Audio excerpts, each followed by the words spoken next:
ನಮಸ್ಕಾರ ವೀಕ್ಷಕರೇ, ಇವತ್ತಿನ ಒಂದು ಅವಧಿಯಲ್ಲಿ ಟೀಚ್ಮೆಂಟ್ನಲ್ಲಿ ನಾವು ಆನ್ಲೈನ್ ಕ್ಲಾಸ್ನಲ್ಲಿ ಬಳಸುವಂತಹ ಶೇರ್ ಸ್ಕ್ರೀನ್ ಮತ್ತು ಶೇರ್ ವೈಟ್ ಬೋರ್ಡ್ ಬಗ್ಗೆ ತಿಳಿದುಕೊಳ್ಳೋಣ. ನಾನು ಇವಾಗ ಒಂದು 10ನೇ ತರಗತಿಗೆ ಕ್ಲಾಸನ್ನು ಕಂಡಕ್ಟ್ ಮಾಡಲು ಬಯಸಿದ್ದೇನೆ. ಹೀಗಾಗಿ ನಾನು 10th ಕ್ಲಾಸ್ ಮೇಲೆ ಕ್ಲಿಕ್ ಮಾಡ್ತೀನಿ. ಗೋ ಲೈವ್ ಅಂತ ಕೊಡ್ತೀನಿ. ಇನ್ ಕೇಸ್ ನೀವು ಮುಂಚೆನೇ ಶೆಡ್ಯೂಲ್ ಮಾಡಿದ್ರೆ ಆ ಟೈಮ್ ಪ್ರಕಾರ ನೀವು ಸ್ಟಾರ್ಟ್ ಮಾಡ್ಬೋದು. ಇಲ್ಲದೆ ಹೋದರೆ ಡೈರೆಕ್ಟಾಗಿಯೂ ಕೂಡ ನೀವು ಕ್ಲಾಸನ್ನು ಪ್ರಾರಂಭಿಸ್ಬೋದು. ಸೊ ಈ ಗೋ ಲೈವ್ ಮೇಲೆ ಕ್ಲಿಕ್ ಮಾಡಿದಾಗ ನಿಮಗೆ ಬೇಕಾಗಿರುವಂತಹ ಈ mic, video recording, landscape portrait ಬಗ್ಗೆ ನಾನು ಹಿಂದಿನ ಒಂದು ಅವಧಿಯಲ್ಲಿ ತಿಳಿಸಿರ್ತೀನಿ. ಗೋ ಲೈವ್ ಅಂತ ಕೊಡಿ. ಸೊ ಗೋ ಲೈವ್ ಅಂತ ಕೊಟ್ಟಾಗ ಇಲ್ಲಿ ಶೇರ್ ಆಪ್ಷನ್ನಲ್ಲಿರುವಂತಹ ಶೇರ್ ಸ್ಕ್ರೀನ್ ಮೇಲೆ ನಾವು ಕ್ಲಿಕ್ ಮಾಡಿದಾಗ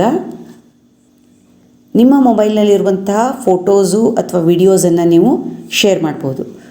ಸೊ ಒಂದು ವೈಟ್ ಬೋರ್ಡನ್ನು ನೀವು ಶೇರ್ ಮಾಡಬೇಕು ಅಂದರೆ, ಏನಾದರೂ ನೀವು ಮಕ್ಕಳಿಗೆ ಬರೆದು ತೋರಿಸ್ಬೇಕಾಗಿದೆ ಅಂದರೆ ನೀವಿಲ್ಲಿ ಶೇರ್ ವೈಟ್ ಬೋರ್ಡನ್ನು ಕ್ಲಿಕ್ ಮಾಡಿ. ಶೇರ್ ವೈಟ್ ಬೋರ್ಡನ್ನು ಕ್ಲಿಕ್ ಮಾಡಿದಾಗ ವೈಟ್ ಬೋರ್ಡ್ ಇಲ್ಲಿ ನಿಮಗೆ ಕಾಣಸಿಗುತ್ತೆ. ಸೊ ಇದು ಫಸ್ಟ್ ಬೋರ್ಡು, ಅದನ್ನು ನೀವು ಇಲ್ಲಿ ಕಾಣ್ಬೋದು. ನೆಕ್ಸ್ಟ್ ಬೋರ್ಡ್ ಬೇಕು ಅಂದರೆ ನೀವು ಇದರ ಮೇಲೆ ಕ್ಲಿಕ್ ಮಾಡಿ. So this will be your second board. ಹಾಗೆಯೇ ನೀವು ಕ್ಲಿಕ್ ಮಾಡ್ತಾ ಹೋದರೆ 3rd, 4th, 5th ಬೋರ್ಡ್ಗಳು ಬರ್ತಾ ಹೋಗುತ್ತೆ. ನೀವು ಬ್ಯಾಕ್ ಹೋಗಬೇಕು ಅಂದರೆ, ಹಿಂದೆ ಬರೆದಿರುವಂಥ ಅಂಶಗಳನ್ನು ತೋರಿಸ್ಬೇಕು ಅಂದರೆ ಇಲ್ಲಿ ಬ್ಯಾಕ್ ಹೋಗ್ಬೋದು. ಹೊಸ ಬೋರ್ಡ್ಗಳು ಬೇಕು ಅಂದರೆ ನೀವು ಇಲ್ಲಿ ಕ್ಲಿಕ್ ಮಾಡ್ಬೋದು. ನೀವು ಬಳಸುವಂತಹ ಬೋರ್ಡ್ನ ಸಂಖ್ಯೆಯನ್ನು ನೀವಿಲ್ಲಿ ಗಮನಿಸ್ಬೋದು. ಸೊ ಮೊದಲನೇದಾಗಿ ಈ ಪೆನ್ ಆಪ್ಷನ್ ಬಗ್ಗೆ ನಾನು ನಿಮ್ಗೆ ತಿಳಿಸ್ತಾ ಇದ್ದೀನಿ. ಸೊ ಈ ಪೆನ್ನನ್ನು ಉಪಯೋಗಿಸಿ ನೀವು ಬೇಕಾಗಿರುವಂಥ ಕಲರನ್ನು ಇಲ್ಲಿ ಚೂಸ್ ಮಾಡ್ಬೋದು. ಸೊ ಇಲ್ಲಿ ಕಲರನ್ನು ಚೂಸ್ ಮಾಡಿ ನಿಮ್ಗೆ ಯಾವ ಕಲರ್ ಬೇಕೋ ಕಲರ್ ತೊಗೊಂಡು ನೀವು ಇದ್ರ ಬೋರ್ಡ್ ಮೇಲೆ ನಿಮ್ಮ ಬೆರಳಿನ ಮೂಲಕ ಬರಿತೀರಾ. ಇದರ ಒಂದು ಥಿಕ್ನೆಸ್ ಹೆಚ್ಚಿಗೆ ಬೇಕು ಅಂತಂದರೆ ಈ ಲೈನ್ ವಿಡ್ತನ್ನು ಚೂಸ್ ಮಾಡಿ ಇದನ್ನು ಡ್ರ್ಯಾಗ್ ಮಾಡುವುದರ ಮೂಲಕ ಅದರ ಒಂದು ಥಿಕ್ನೆಸ್ಸನ್ನು ನೀವು ಚೇಂಜ್ ಮಾಡ್ತಾ ಹೋಗ್ತೀರಾ. ಇವಾಗ ನೋಡಿ ಇಲ್ಲಿ. ಸೊ ಲೈನ್ ವಿಡ್ತ್ ಚೇಂಜ್ ಮಾಡುವುದರ ಮೂಲಕ ನಿಮ್ಮ ಫಾಂಟಿನ ಸೈಜನ್ನು ಹೆಚ್ಚು ಅಥವಾ ಕಡಿಮೆ ಮಾಡ್ತೀರಾ. ಹಾಗೆಯೇ ಈ ಹೈಲೈಟ್ ಅಂದರೆ ನೀವು ಯಾವುದಾದ್ರೂ ಒಂದು ಟೆಕ್ಸ್ಟನ್ನು ಬರೆದಿದ್ರೆ ಅದನ್ನು ಈ ಥರ ನೀವು ಇಲ್ಲೇನು ಮಾಡ್ಬೋದು, ಅದನ್ನು ಹೈಲೈಟ್ ಮಾಡಿ ತೋರಿಸ್ಬೋದು. ಒಂದು PDF ಪ್ರೆಸೆಂಟ್ ಮಾಡ್ತಾ ಇದ್ದರೆ ಅಥವಾ ಇನ್ನೇನಾದರೂ ನೀವು ತೋರಿಸ್ತಾ ಇದ್ದರೆ ಒಂದು ಲೈನನ್ನು ಹೈಲೈಟ್ ಮಾಡಬೇಕಾಗಿದೆ ಅಂದರೆ ಈ ಥರ ಅದನ್ನ ಮೇಲೆ ಡ್ರ್ಯಾಗ್ ಮಾಡುವುದರ ಮೂಲಕ ಅದನ್ನು ಹೈಲೈಟ್ ಮಾಡ್ಬೋದು.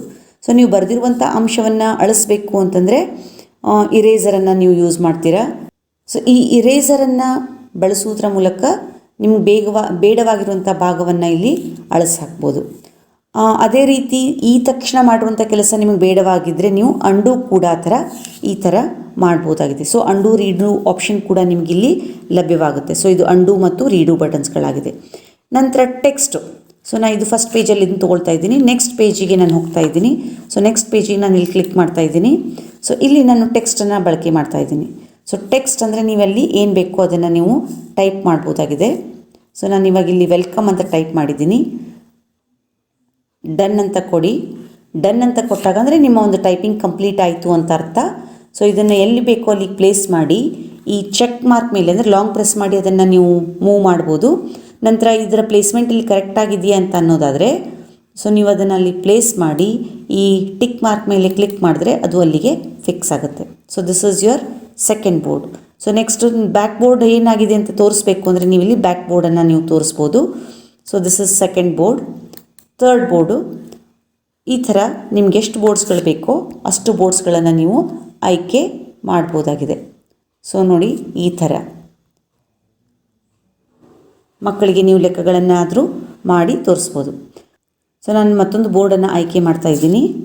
ಸೊ ಮತ್ತೊಂದು ಬೋರ್ಡನ್ನು ಆಯ್ಕೆ ಮಾಡಿ ಈ 3 ಆಪ್ಷನಲ್ಲಿರುವಂಥ ಶೇಪ್ಸ್ಗಳನ್ನು ನಾನು ಯೂಸ್ ಮಾಡ್ತಾ ಇದ್ದೀನಿ. ಸೊ ಇದು ಮೊದಲನೇದಾಗಿ ಲೈನು, ನಂತರ ಎರಡನೇದಾಗಿ ರೆಕ್ಟ್ಯಾಂಗಲು. ಸೊ ಈ ಥರ ನೀವು ನಿಮ್ಮ ಬೆರಳಿನ ಮೂಲಕ ಅದನ್ನು ಡ್ರಾ ಮಾಡ್ಬೋದಾಗಿದೆ. ಹಾಗೆಯೇ ಆ ಬಾಕ್ಸಿನ ಒಂದು ಲೈನ್ನ ಥಿಕ್ನೆಸ್ಸನ್ನು ಕೂಡ ಲೈನ್ ವಿಡ್ತ್ ಚೂಸ್ ಮಾಡೋದರ ಮೂಲಕ ವೇರಿ ಮಾಡ್ಬೋದು. So circle. ಸೊ ನಿಮ್ಗೆ ಯಾವ ಶೇಪ್ ಬೇಕೋ ಆ ಶೇಪನ್ನು ಈ ಥರ ಚೂಸ್ ಮಾಡಿ. ಸೊ ನಾನು ಮತ್ತೆ ನೆಕ್ಸ್ಟ್ ಬೋರ್ಡಿಗೆ ಹೋಗ್ತಾ ಇದ್ದೀನಿ. 3 ಆಪ್ಷನಲ್ಲಿ.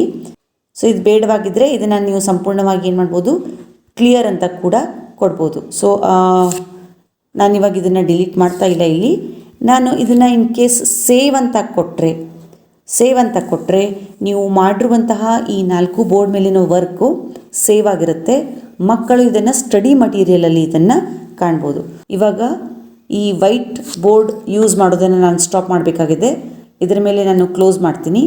ಕ್ಲೋಸ್ ಮಾಡಿ ನೀವು ಇದನ್ನು ಎಲ್ಲಿ ನೋಡ್ಬೋದು ಅಂದರೆ, ನಾನು ಇವಾಗ ಮತ್ತೆ ಬ್ಯಾಕ್ ಬಟನನ್ನು ಪ್ರೆಸ್ ಮಾಡ್ತಾ ಇದ್ದೀನಿ. ಸೊ ನಾನು ಸ್ಕ್ರೀನ್ ಶೇರಿಂಗ್ ಪ್ರತಿಯೊಂದನ್ನು ನಾನು ಇಲ್ಲಿ ಸ್ಟಾಪ್ ಮಾಡ್ತಾ ಇದ್ದೀನಿ. ಅಂದರೆ ನನ್ನ ಆನ್ಲೈನ್ ಕ್ಲಾಸ್ ಮುಗೀತು, ನಾನು ಬ್ಯಾಕ್ ಹೋಗ್ತಾ ಇದ್ದೀನಿ. ಸೊ ನಾನು ಈ ರೀತಿ ಸೇವ್ ಮಾಡಿರುವಂತಹ ವರ್ಕು ಎಲ್ಲಿರುತ್ತೆ ಅಂತಂದರೆ, ಈ ಸ್ಟಡಿ ಮಟೀರಿಯಲಲ್ಲಿ ನೀವು ಅದನ್ನು ಕಾಣಬಹುದು. ಸೊ ನೋಡಿ, ಅದನ್ನು ನೀವು ಇಲ್ಲಿ ಗಮನಿಸ್ಬೋದು. ಇವತ್ತಿನ ದಿನ ನಾನು ತೆಗೆದುಕೊಂಡಂತಹ ಪಾಠದ ನೋಟ್ಸ್, ಅಂದರೆ ನಾನು ಬೋರ್ಡ್ ಮೇಲೆ ಬರೆದಿರುವಂಥ ಎಲ್ಲ ಅಂಶಗಳನ್ನು ನೀವು ಇಲ್ಲಿ ಕಾಣ್ಬೋದು. ಮೊದಲು ಅದನ್ನು ಡೌನ್ಲೋಡ್ ಮಾಡ್ಕೊಳ್ಳಿ. ನಂತರ ಪುನಃ ಅದರ ಮೇಲೆ ನೀವು ಕ್ಲಿಕ್ ಮಾಡಿದಾಗ ಇದು first page, second page, third page ಮತ್ತು ಫೋರ್ತ್ ಪೇಜು, ಈ ರೀತಿ ನೀವು ಅವುಗಳನ್ನು ನೋಡ್ತೀರಾ. ಸೊ ಮತ್ತೆ ಬ್ಯಾಕ್ ಬಟನ್ ಮೇಲೆ ಕ್ಲಿಕ್ ಮಾಡಿ.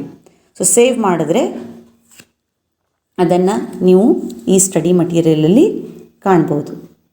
ನಂತರ ನೀವು ಈ ಕ್ಲಾಸನ್ನು ರೆಕಾರ್ಡ್ ಮಾಡಿದರೆ ಅದರ ಒಂದು ರೆಕಾರ್ಡಿಂಗ್ಸನ್ನು ಈ ರೆಕಾರ್ಡಿಂಗ್ಸ್ನಲ್ಲಿ ನೀವು ಅದನ್ನು ನೋಡ್ಬೋದು. ನೀವು ಇದಕ್ಕಾಗಿ ನೀವು ರೆಕಾರ್ಡಿಂಗನ್ನು ಆನ್ ಇಟ್ಟಿರಬೇಕಾಗತ್ತೆ. ಸೊ ತಕ್ಷಣ ನಿಮ್ಗೆ ಅದು ಸಿಗೋದಿಲ್ಲ.